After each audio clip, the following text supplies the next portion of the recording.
Some good coffee right there. Got a bit chilly in here, so I decided to grab some coffee. Plus, you know those days where you don't feel as motivated or inspired, or you're just kind of exhausted. Coffee gives you that boost of energy. Even the smell of it boosts energy. Speaking of feeling energized, shout out to X Team for sponsoring this video, the most energized community for developers. X Team is this really dope company that offers remote developer opportunities from literally everywhere around the world. Like, you can literally work anywhere you want. The X Team is an international remote company where they help major brands like Twitter, Dell, Discovery, and more scale their development teams. A few things that particularly make X Team stand out and why I'm so excited to be able to talk with you about them today are the benefits that they offer to their developers that help create an amazing community, and how they truly light this fire into their community of devs, creating this positive energy which motivates their developers to create and to innovate, ultimately changing the world. They have roaming hacker houses, which are a pretty fascinating benefit, allowing developers to live and do their work in some of the most beautiful places around the world, which is another example of how X Team fosters this sense of adventure and community. One thing that I value is being able to work for a company that is flexible and encourages me to spend time on the things that I'm most passionate about. X Team offers Unleash Plus, which is essentially a stipend to do that very thing. Spend money on the things you love, so whether that's a gym membership, photography gear, or that sick new one-speed gravel bike you've always wanted. Clearly, X Team wants their developers to have a healthy work-life balance. I definitely value that, and that's so important when it comes to the longevity of your career as a developer. They're looking for developers with a wide range of technologies from, Node.js, JavaScript, Python, Go, DevOps, and much more. Join X Team by selecting this link that will be down in the description box. And once again, thank you to X Team for sponsoring this video. What is going on, everyone?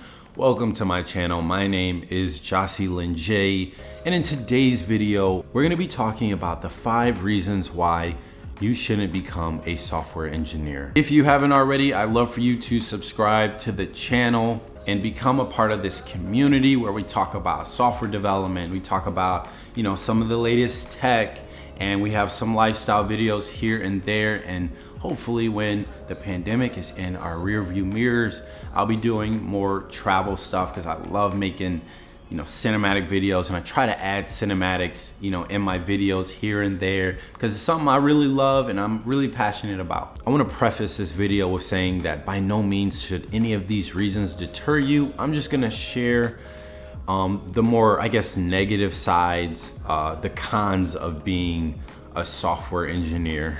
All right, the first reason why you shouldn't become a software engineer is if you're doing it for just the bread. So if you're just doing it for a bag, for those of you all who aren't understanding any of my slang, becoming a software engineer for the money. Doing anything for the money is just kind of cringy. I mean, I understand it. By all means, you want to become a software engineer, one of the main reasons, not the main reason or the reason, is because you know that you're gonna, make 6 figures at some point in time, or even starting out. I understand. It's one of the main reasons why I pursued it, because I knew that it was a very secure job with a lot of opportunities. However, this is the worst job to do if you could care less about coding and you just want to do it for money. Unless you're someone who's really disciplined, really freaking smart, that won't fare well. The main reason is because programming is it's a skill. It's not like a skill, it is a skill. Like dribbling a basketball and shooting a basketball or throwing a football is a skill. Programming is a skill. And if you want to become a professional who does it 8 hours and some days 10 hours a day, then you're gonna have to enjoy it. I don't know too many athletes who only play basketball for the money. It's usually they just love it and then they end up being really good and then they make money. So think of programming that way. On top of that, since it's a skill set, it's something that you continuously have to work on. Doing it for the money will only hurt you because of that risk of stagnation. Oh, and before we continue, I did a post, a community post on my channel. I don't know why that sounds so funny. Or basically I was asking you all, are you interested in me doing one of those like lo-fi, chill, like study with me, code with me, be productive with me kind of videos where it's like, 45 minutes or an hour or really even 2 hours. And really it's just a loop of me coding and stuff like that. So comment down below or give this video a thumbs up if you want to see that content. Also, my wife and I are working on a dedicated channel for lo-fi chill like beats, where it's just like a really dope cinematic shot.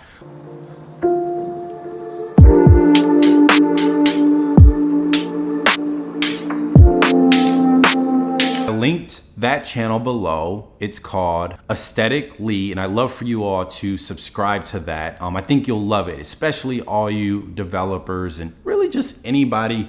Why did my voice get so high? Really just anybody who wants to see more of that type of content and wants to be productive and study and code or whatever. Yes, the next reason, the lack of diversity. Yeah, I'm usually the only black person in the room, in the department, on the team. I mean, there were times where there was another developer that was black, or a person of color, or a few people of color, but typically it lacks diversity significantly, which could be a problem because if everyone looks the same and talks the same and thinks the same, are interested in all the same things, then that lack of diversity can cause people to feel isolated or not appreciated or really a part of the group. Believe it or not, that lack of diversity is what inspired me to become an engineer, let alone a software engineer. And now I'm able to motivate and inspire others who look more like me to become software engineers. So hopefully within the next decade, the diversity can increase. To give you an example, women of color only make up 4% of the tech industry, while they actually make up 16% of the general US population. And there are hardly any who are actually senior level. Also, check out this chart. As you can see, the tech industry is dominated by white men, and the overall diversity is also reflected within leadership as well. So it can almost feel sometimes like it's closed to outsiders. My recommendation is to work for a company that loves you for you and is a company that embraces diversity, because it's very, very important. And as mentioned earlier, as a black man, you can feel very, alone, especially in the tech industry. So hopefully things get better. The next thing, coding and technical interviews. Probably the most frustrating part of becoming a software engineer. Hey, can you tell us what P equals? I don't know what P equals. That's fine. We'll just move on to the next question. Thanks for taking the time out to interview us. Tell us a little bit about yourself. Well, I graduated from college 2 years ago with a computer science degree, and I'm currently working as a full stack developer. I've got some experience with Node.js and building, web applications. Okay, thanks for letting us know about who you are and what you've done. Let's move on to the technical questions. Yes, there are tons of opportunities that pay extremely well, but seems like most people aren't qualified or don't do well enough in the technical interview to actually get those jobs. So that's probably why so many remain open or are fulfilled by the same type of people. Technical interviews are annoying. Beef that I have with technical interviews is that they don't reflect how good of a developer that person is. It's so funny that these companies are like, yeah, we want to hire great developers who are great people, and we care about your experience. Now, let's keep it real. Experience is what gets you the interview.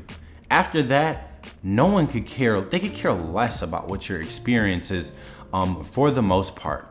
And that goes out the window if you don't do well in the coding interview. If you don't answer this question that maybe the interview doesn't even know the answer to, or something that has absolutely nothing to do with the job that you're applying for. That's always so interesting to me, is to give someone this technical interview, tell them to study data structures, algorithms, you need to know problem solving with, whatever your favorite programming language is. And then you go to the interview and they don't ask you data structures or algorithms, and they ask you something random, some random problem where you have to manipulate some sort of array, like a palindrome or something. Not the most difficult question, but if you were focusing on data structures and algorithms 50% of the time, maybe your problem solving skill sets aren't as good. So why don't you just actually give us data structures, algorithms, and problem solving, which is a little bit more holistic from a technical standpoint. But I digress. I know I went on a rant there, but I appreciate all the companies that actually give you technical interviews where it's like, hey, there's this problem, and you can use the internet, because everyone uses the internet on a day-to-day basis as a developer. That's why Stack Overflow and GitHub and open source. One of the reasons that kind of goes without being said about why you shouldn't become a developer or software engineer is if you don't want a job that is too difficult or really too demanding. And the interesting thing about software development is that some weeks, some quarters or sprints, you don't have a ton of work to do, and you're kind of like, fiddling with your thumbs. Is it fiddling with your thumbs? But you don't have a lot of work to do. But then some weeks, some sprints, or even quarters, you have a lot of work to get done. And it's not, talking to a customer, getting documentation done that, doesn't take a lot of brain power, and you're just putting it in a system that handles everything. Software development can be very difficult. A lot of times the problems that are being solved have never been solved before. I remember when I first started working as a full stack developer, one of the features I had to create didn't exist, and the template for it in the code base didn't exist, because a lot of times as a junior developer, you'll hop on a project and there'll already be a template of how to build out, a feature. Sometimes you don't know what you're actually building, and it could take a very long time. I remember working on a feature for literally almost a whole quarter.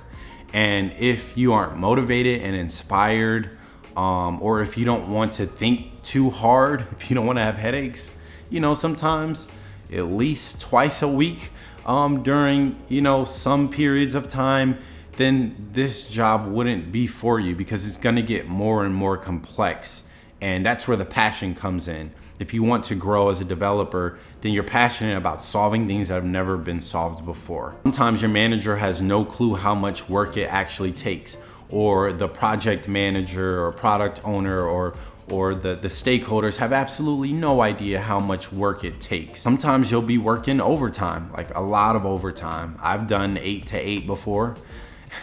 But I love development, and it's rewarding to build something that works good and looks great, or let's say works great and looks great. So the functionality is perfect. The user experience is excellent and seamless. You'll be debugging code and you have no idea why the code is breaking. So it's almost like you have to build the thing all over again. You technically don't, but you have to think that way. You have to start from the beginning. You gotta figure out how to fix that bug in literally no less than a couple days at the most. So there's a lot of pressure, and you have to figure it out because you can't lose this customer. It's not like sales where you can negotiate a price to keep the customer. You actually have to figure out why they're experiencing this bug. Last but not least is if you are a big people person, which I am, but I do enjoy just focusing on my work at hand and not having really any meetings or really needing to interact with a lot of people. You're gonna be focusing on software development and programming. Like that's gonna be your main job as an entry-level developer. Granted, after like 3 to 5 years, developers typically branch off to different, career paths or senior leadership. Some people want to become senior developers, some people want to become managers, some people are interested in the product itself from a business standpoint. But for the first 3 to 5 years, you're going to be doing a lot of work in solitude because your main job as a junior developer is to really just code. You're not making a lot of the high level decisions because you either haven't worked at the company long enough or you just don't have enough experience with that specific product. So those are the 5 reasons why you shouldn't become a software engineer. I just want to reiterate that this should not deter you from becoming a software engineer because everyone has their own path. And there's so many different companies that offer different opportunities. But that concludes this video. Give it a thumbs up if you haven't already. Comment down below some of your thoughts about programming and being a dev or computer science major. Subscribe to the channel if you haven't already. I'd love for you all to become a part of the community. Once again, thank you to X Team for sponsoring this video. I'll see you all soon. Have a blessed rest of your week. Stay safe and healthy. Peace.